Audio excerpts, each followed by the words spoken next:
রোজা এবং ঈদ উপলক্ষে বগুড়ার চিকন সেমাইয়ের কারখানাগুলো এখন বেশ সরগরম। শতাধিক ছোট বড় কারখানায় দিনে রাতে সেমাই তৈরি ও প্যাকেটজাত করার কাজে ব্যস্ত সময় পার করছেন কারিগররা। ঢাকা সহ বিভিন্ন জেলার পাইকারি ব্যবসায়ীরা সেই সেমাই নিয়ে নিজ এলাকায় বিক্রি করেন।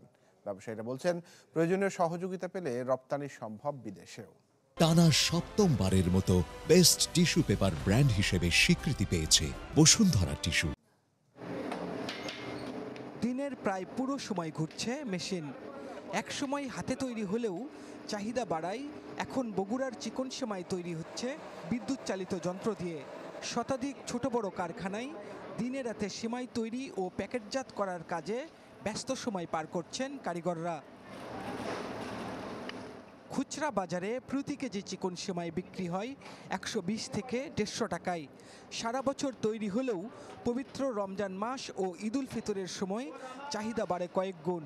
সুস্বাদু হিসেবে এটির খ্যাতি থাকায় বিক্রিও ভালো। রাজধানী ঢাকা সহ বিভিন্ন অঞ্চলের পাইকারি ব্যবসায়ীরা এসব সেমাই নিয়ে যান। আগে চিকন সেমাই আমরা হাতে তৈরি করতাম, বর্তমানে আমরা মেশিনের মাধ্যমে হাতের স্পর্শ ছাড়া হাইজেনিক উপায়ে তৈরি করে থাকি। সেমাই তৈরির পর খোলা জায়গায় শুকাতে দিতাম, এখন খোলা জায়গায় দেই না। এখন আমরা হিটরুম তৈরি করছে, হিটরুমে দেই, তারপরে এখান থেকে মাল ভাঙার পরে আমরা বাটি দিই। আমরা বগুড়াতে বিক্রি করি, তথা আমাদের থেকে বিভিন্ন ডিস্ট্রিক্টের লোকজনও পাইকারি হিসেবে আমাদের চিকন সেমাই নিয়ে যায়।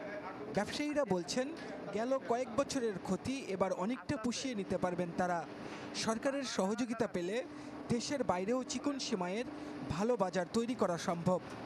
ভালো কারিগরদের ট্রেনিংয়ের ব্যবস্থা করতে হবে, যেন ময়েশ্চার যা কত হলে আমরা এক্সপোর্ট করতে পারবো, কি মান হলে আইসো কত মান হলে আমরা এক্সপোর্ট করতে পারবো। এগুলো যদি কারিগরদের আমাদের একটু সরকার থেকে ট্রেনিংয়ের ব্যবস্থা করে, তাহলে আমরা এটা সারা বছর উৎপাদন করতে পারবো, বৈদেশিক মুদ্রা অর্জন করতে পারবো। ঈদ সামনে রেখে বগুড়ায় প্রতিদিন গড়ে 50 থেকে 60 টন চিকন সেমাই উৎপাদন হচ্ছে, মিলছে ভালো দামও।